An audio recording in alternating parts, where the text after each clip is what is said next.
Hello, you're watching World Talks on TVP World. My name is Sascha Fahrbach.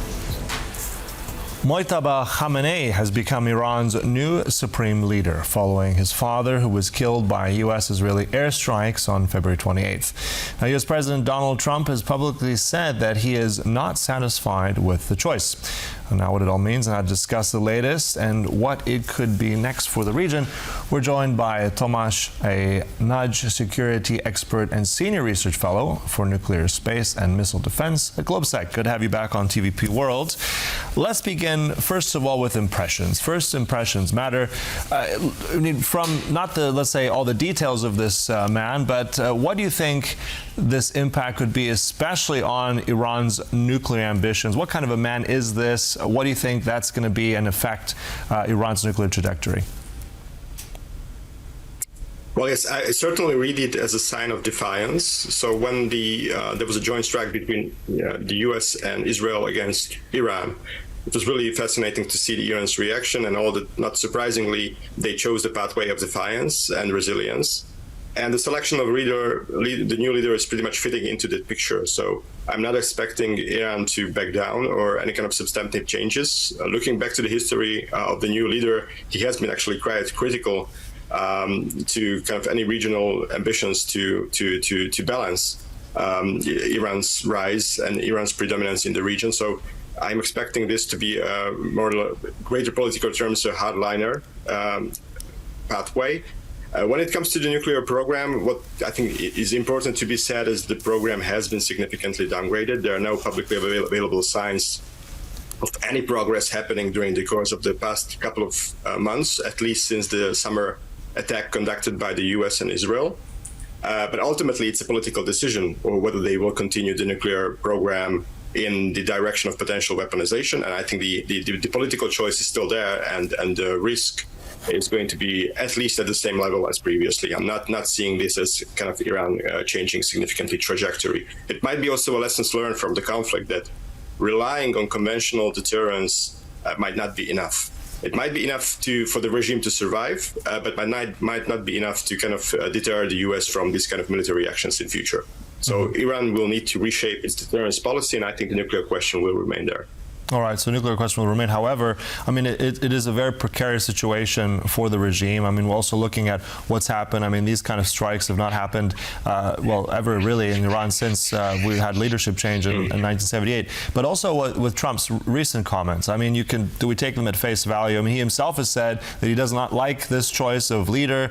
I mean, what kind of impact will that have? And he's also said strategically that apparently, I'm quoting here, all the objectives are pretty well complete. He says different things, but now if you take the role of Khamenei right now, how does he interpret this? Is this a way of him to negotiate? Will he go more in terms of following the Hawks? How do you see all this play out?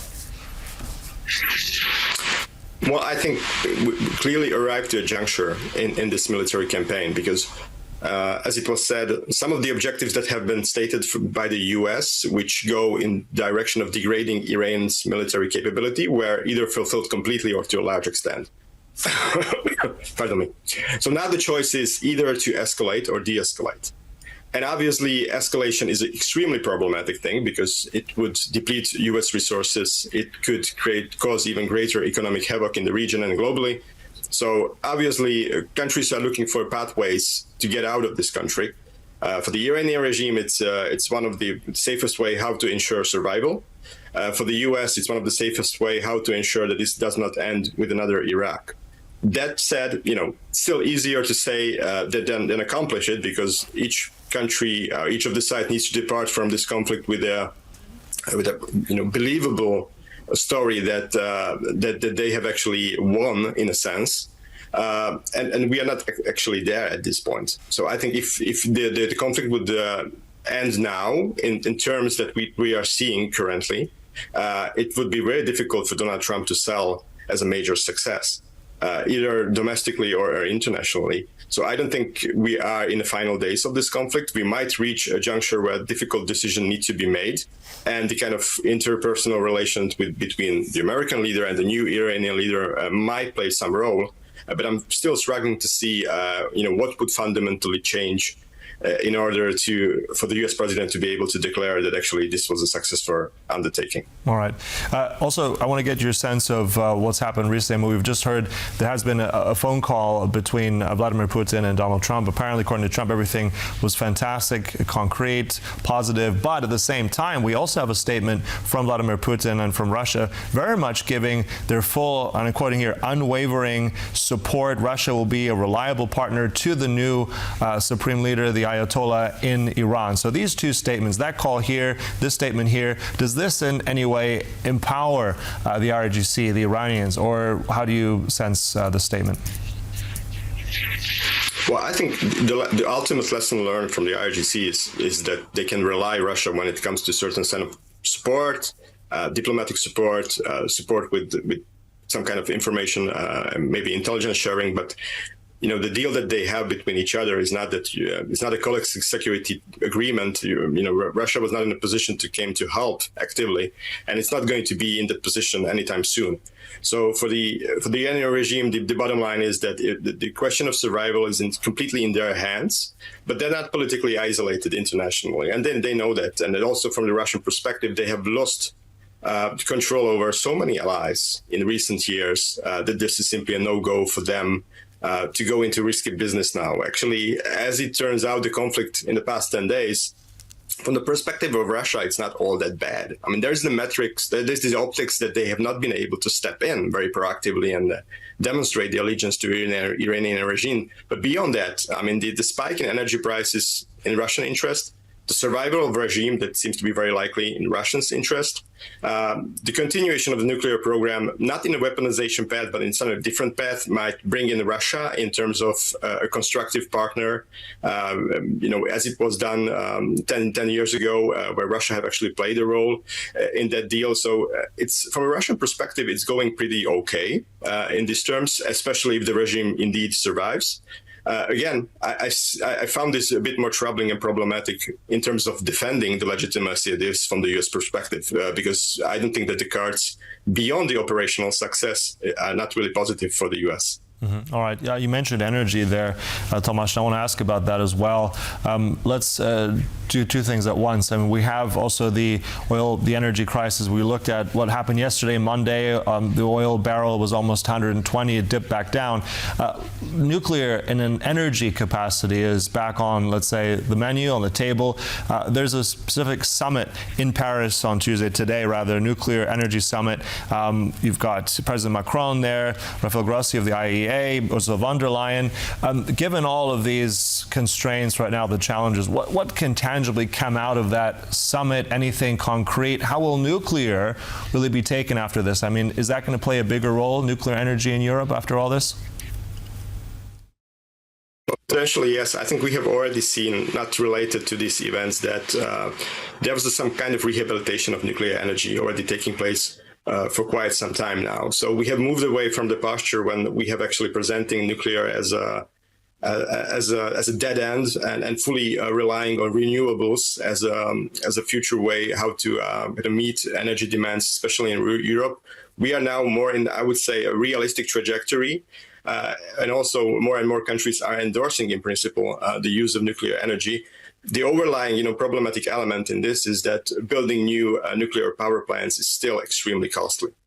And it's something that cannot be done very quickly. So it certainly requires some kind of strategic patience and also committed financial investments to this kind of sector of energy. And that, with the economic situation in Europe, is easier said than done.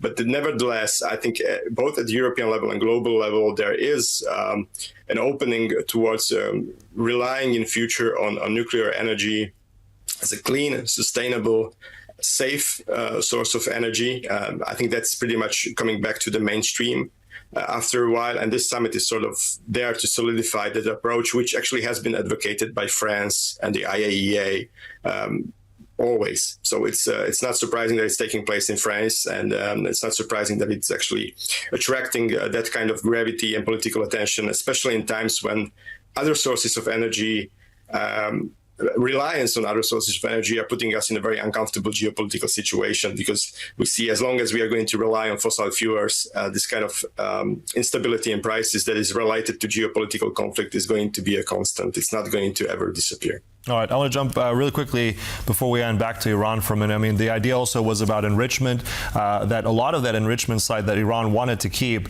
is around Isfahan. Now, I mean, there's talks and reports of a strike there. Again, how do you assess this? What's the likelihood? Will there be strikes? Will there be monitoring? How do we deal with that enrichment program, and what's next there? Well, I think one thing that the U.S. administration in Israel has made pretty clear, that those elements of the nuclear programs that might be potentially a prime targets for the weaponization element of the Iranian program is always going to be watched very closely. And if there's suspicions, I mean, the U.S. is not ruling out future strikes on those. So I think, ultimately what will emanate from this conflict is that if Iran acts in a manner that kind of raises questions about the future weaponization elements of the program, so high level of enrichment, information about potential warhead designing work, experiments that may not be that relevant for energy pathway, but might be more relevant for something more ambitious. Those things are going to be closely watched, Iran cannot run away from a situation like this in future if it will not substantially change its approach to the way how it actually works on nuclear energy. Watched indeed. So that's something that I think all of us will be doing. Look, thank you so much for all that insight. Always a pleasure having you with us here. Tomáš A.Nagy from GLOBSEC. Thank you so much. Likewise. Thank you very much. And thank you for watching. That concludes World Talks, but stay right here on TVP World for more. Goodbye.